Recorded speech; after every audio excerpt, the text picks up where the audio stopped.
Welcome back to the channel. I hope you found something interesting and enjoyable to peruse while you've been waiting between videos. Today I want to talk about a book called The Four of Hearts by Ellery Queen. Now, I first heard about Ellery Queen several years back, but I wasn't introduced to the novels right away. What ended up happening was I like watching mystery shows. Poirot, Agatha Christie, I'm trying to remember, Columbo is one of my favorites. So I like mystery shows. And I was at the local library and they had Ellery Queen, the Ellery Queen Mysteries, I believe is what it was called. So I checked it out and I really liked it.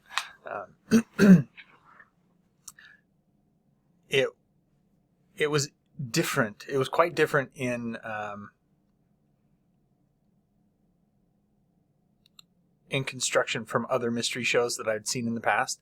One thing that they tried very hard to do was give you all the clues to the mystery so that you could guess who it was. I shouldn't say guess, but so you could determine from the clues who was the culprit by the end of the episode. And in fact, right before the conclusion of the episode, Ellery Queen would break the fourth wall, and he would look at you and say, "Okay, you've got all the clues," and he might even go through the clues and then say, "Do you know who it is?" And then they would then resume the show, and they would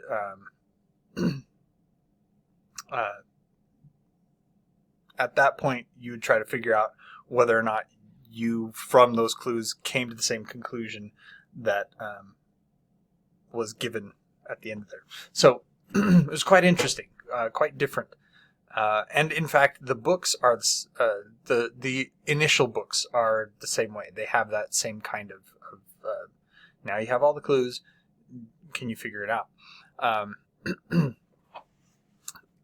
Kind of an interesting thing about Ellery Queen. They're Ellery Queen mysteries. Ellery Queen is one of the protagonists in the book, but he's also the author. In fact, he isn't actually the author. He's the pen name for two guys.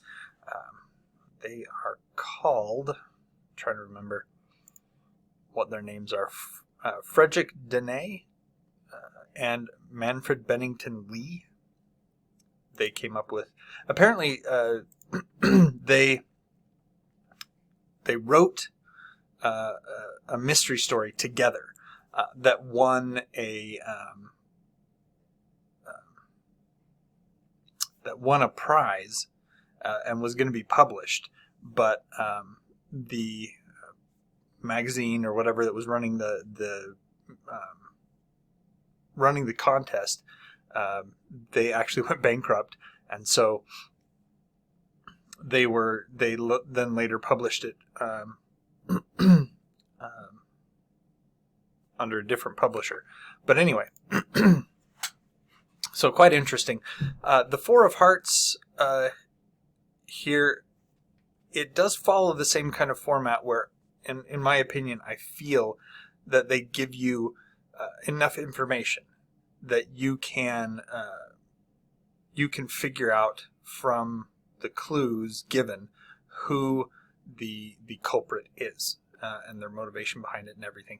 So very different.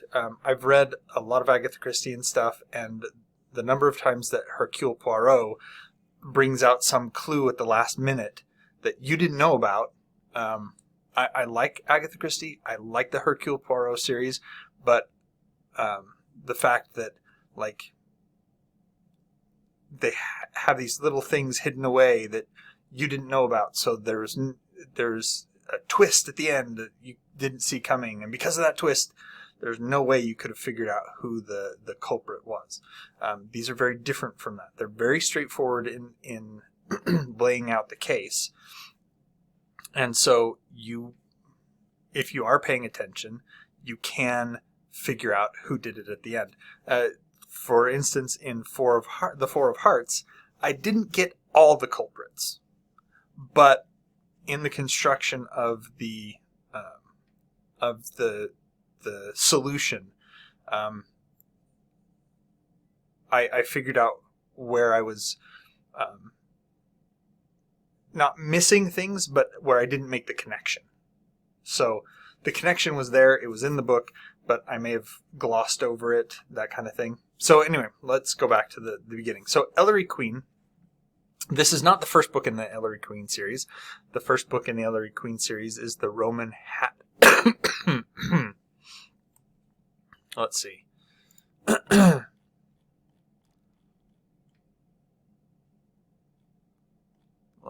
It was called The Roman Hat Mystery. And I'm not reviewing that one. I have read it, but I'm not reviewing that one because I don't remember all the details. And the one that I read most recently was The Four of Hearts. I'm working my way through the Ellery Queen mysteries, and maybe I'll get back around and do the Roman Hat Mystery another time. Anyway, The Four of Hearts, Ellery Queen has been hired by some Hollywood studios to work on some screenplays. And so he is out in California, and this actually follows the previous novel. In the previous novel, he was out in Hollywood for the same reason. And now he's still there and working on other things, but he gets called to the studio by the studio boss, and he is tasked with writing a screenplay based on these two famous Hollywood actors. When they were younger, these two Hollywood actors, they had been quite close, had a romantic relationship together, but then because of what happened between them, it was an acrimonious breakup, and there was a feud then between the two actors from then on. So Blythe Stewart and Jack Royal were the two actors, actress and actor, and it ended up that their kids kind of picked up on that. So their kids, Bonnie Stewart and Ty Royal, they didn't like each other either, and they didn't like the other person's parent because of what had happened between their parents, and so there were these four people involved in the story.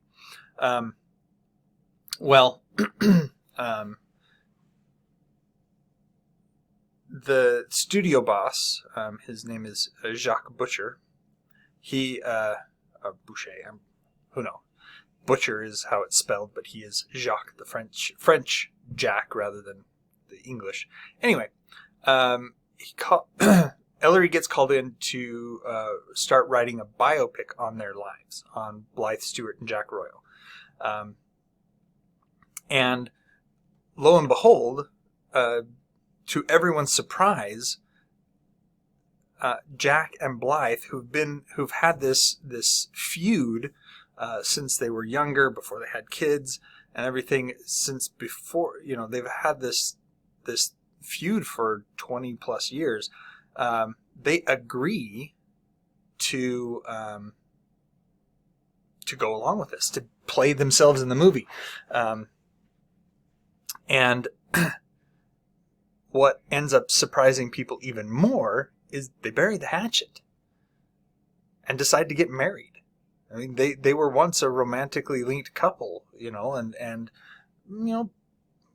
possibly a lot of what happened in the past was and some of the hate and things was because of the closeness they shared as a couple in the past. So they agree to go through with the movie. Ellery's starting to write it and everything. They decide to get engaged, and in order to kind of drum up publicity for this upcoming movie, the studio is pulling out all the stops on the wedding. They're making it so that they're footing the bill for the wedding. You know, it's going to be a grand spectacle. So the happy couple gets married. They get in their plane to fly off to their honeymoon, and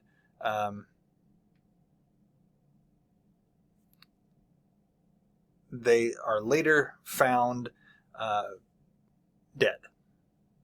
The plane landed basically, so there's a lot going on, but basically her Blythe Stewart, her father, lives out by himself. He's a rich dude, has money, all that other stuff, and the plane is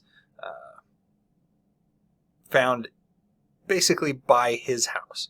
Now, one of the reasons why is because his house has a landing strip because it's so far out. Anyway, the couple are found poisoned in the plane. It is then up to Ellery to figure out why the couple was poisoned, who poisoned them, and how that all came about. You'll notice it's called Four of Hearts, and there's a card on the cover. One of the clues in the story is somebody starts mailing playing cards, first to Blythe and then to her daughter Bonnie.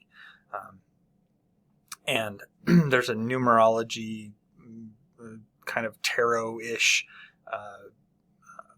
meaning behind which cards are mailed at which time that comes into it.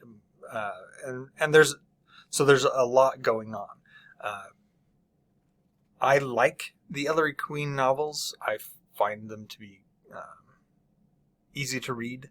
The characterizations tend to be good, and the mystery, while people are hiding their motives and won't talk to either Ellery, who's playing detective, or the police, while in any mystery you would have that same kind of dynamic where the person who's trying to get to the bottom of the mystery is trying to dig the truth, the clues out of the people who are not very forthcoming about what's going on and why they may have thought or acted in a certain way. So those tropes are all there in the book.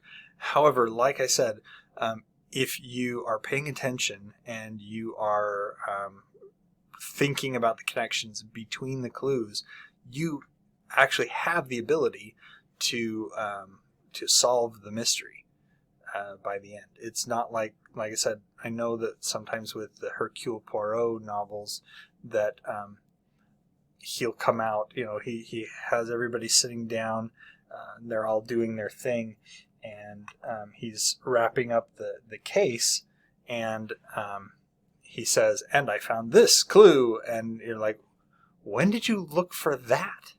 Why wasn't I told about it? If I had known about that, maybe I could have pieced this. So you don't have that same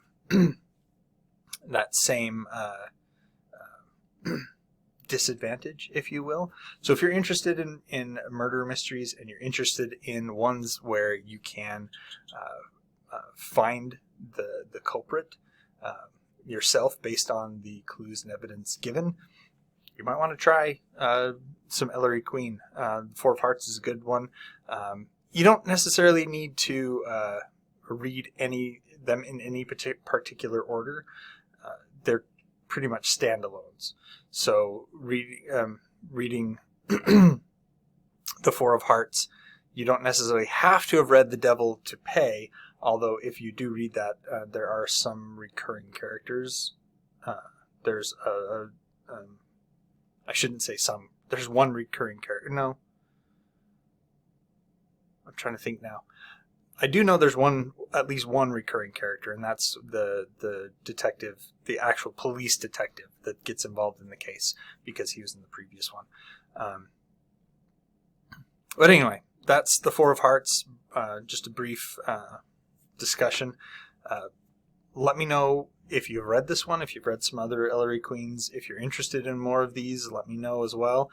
If you have any recommendations, I do like to hear recommendations from people who watch these videos. So let me know. And as always, like, subscribe, comment down below. And until next time, enjoy what you're reading.